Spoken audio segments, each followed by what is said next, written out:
क्या आपने कभी सोचा है कि दुनिया की सबसे तेजी से बढ़ती अर्थव्यवस्थाओं में गिने जाने वाले भारत में, हमारे देश में आज भी करोड़ों लोग गरीबी से जूझ रहे हैं? क्यों क्यों आज भी लाखों बच्चे अच्छी शिक्षा से वंचित रह जाते हैं? क्यों हर दिन कहीं ना कहीं भ्रष्टाचार, अपराध, घोटाले, अन्याय की खबरें सुनाई देती हैं? वाह! क्या इसके पीछे सिर्फ सरकार जिम्मेवार है या फिर कोई समाज व्यवस्था, या कहीं ना कहीं हम खुद भी? सोचिएगा जरा। आज इस वीडियो में हम ना तो देखिए सज्जनों किसी कोई पार्टी का विरोध या जिक्र करेंगे, ना किसी नेता का, न किसी धर्म की बात करेंगे।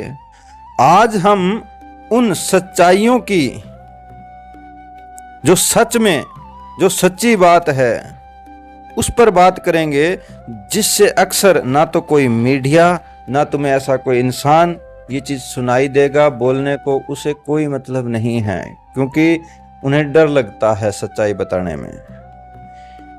क्योंकि अगर बीमारी का असली कारण नहीं जानेंगे मेरे सज्जनों, तो इलाज कभी नहीं मिलेगा। समझ रहे हो?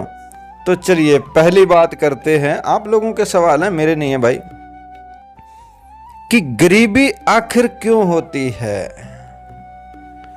दोस्तों, खासकर लोग कहते हैं कि भारत देश गरीबी वाला देश है भाई, लेकिन सच ये है कि भारत गरीब देश नहीं है, बल्कि असमानता वाला देश है।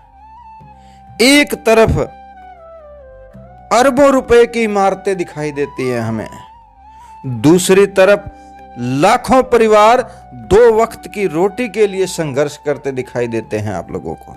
ऐसा क्यों?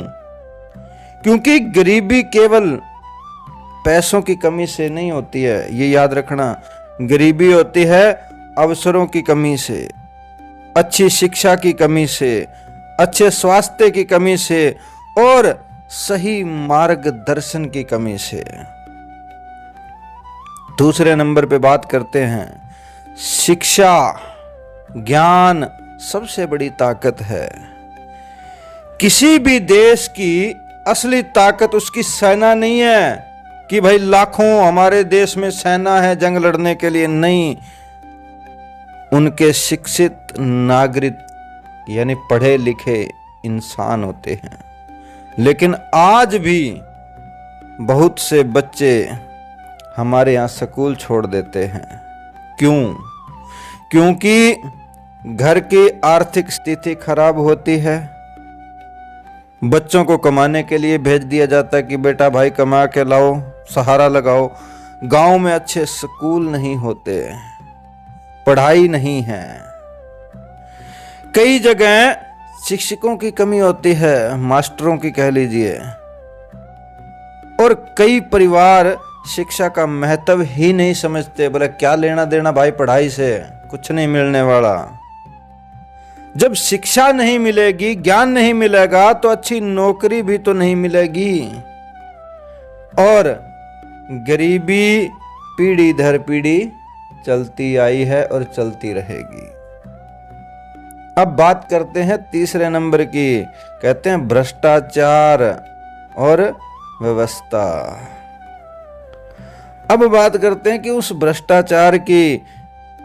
जब किसी गरीब को उसका अधिकार पाने के लिए रिश्वत देनी पड़े, जब सरकारी योजना का पूरा लाभ जरूरतमंद को ना मिले, वहां तक पहुंचे ही ना, जब संस्थानों का सही उपयोग ही ना हो, तो सबसे ज्यादा नुकसान किसको होता है? गरीब को होता है।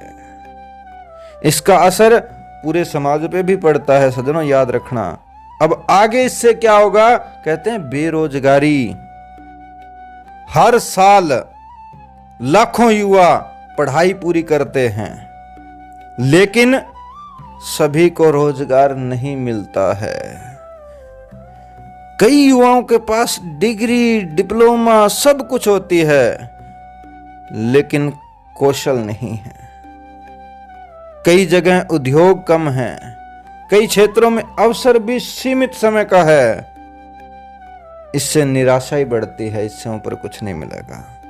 फिर इसके बाद क्या होता है? अपराध क्यों बढ़ रहे हैं?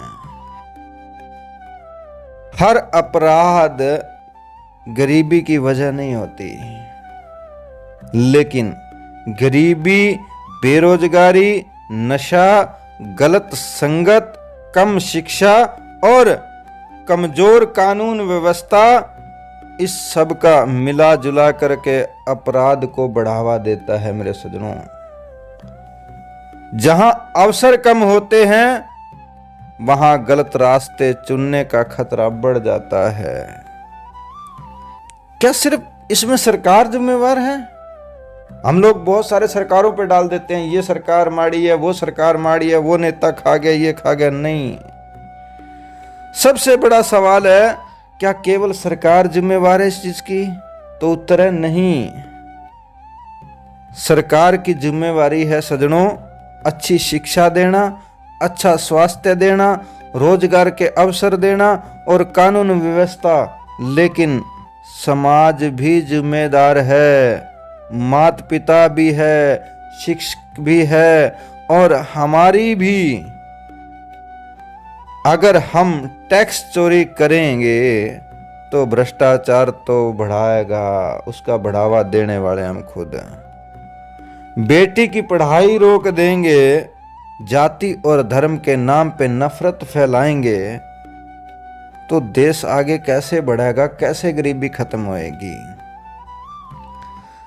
असली बदलाव कहां से आएगा?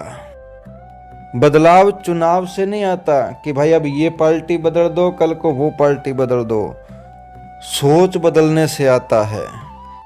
जब हर बच्चा पढ़ेगा, जब हर युवा कौशल सीखेगा कुछ ना कुछ, जब जिम्मेवारी, सम्मान बढ़ेगी, जब मेहनत को महत्व मिलेगा, तब गरीबी कम होएगी मेरे सज्जनों। याद रखना, दुनिया से सीख। दुनिया में कई देशों में शिक्षा, स्वच्छता और कौशल विकास में निवेश करके गरीबी कम की है बहुत सारे देशों ने। इसमें हमें भी सीख मिलती है कि केवल आर्थिक विकास नहीं बल्कि गुणवत्तापूर्ण शिक्षा, बेहतर स्वास्थ्य संस्थाएं, समान अवसर भी जरूरी हैं। इसके साथ साथ लास्ट में यही कहूंगा मेरे दोस्तों, देश केवल नेताओं से नहीं बनता, ना ही चलता है। देश हम सब से बनता है और हम सब इसे चलाते हैं। अगर हम अपने घर में एक बच्चे को भी पढ़ा दें, एक बेरोजगार को कोई कौशल सिखा दें, कोई कारीगरी सिखा दें, ईमानदारी से अपना काम करें, तो शायद आने वाली पीढ़ी भी कहते हैं कि भारत मिले मेरा देश, क्या बात है भाई, है ना। जहां गरीबी, मजदूरी नहीं बल्कि इतिहास बन जाएंगे हम लोग। याद रखिएगा, देश तब बदलता है जब जनता अपनी जिम्मेवारी समझती है। याद रखिएगा मेरे दोस्तों। आज के लिए बस इतना ही। अगर आपको यह वीडियो सोचने पे मजबूर करे तो इसे आगे जरूर साझा करें किसी दूसरे की तरफ, क्योंकि बदलाव की शुरुआत हमेशा एक सवाल से होती है कि एक हाथ से ताड़ी कभी नहीं बजती है, दोनों हाथों से बढ़ती है। अगर आप भी बदलना चाहते हैं, पहले आप बदलिए तो देश अपने आप बदलना शुरुआत हो जाएगी जी।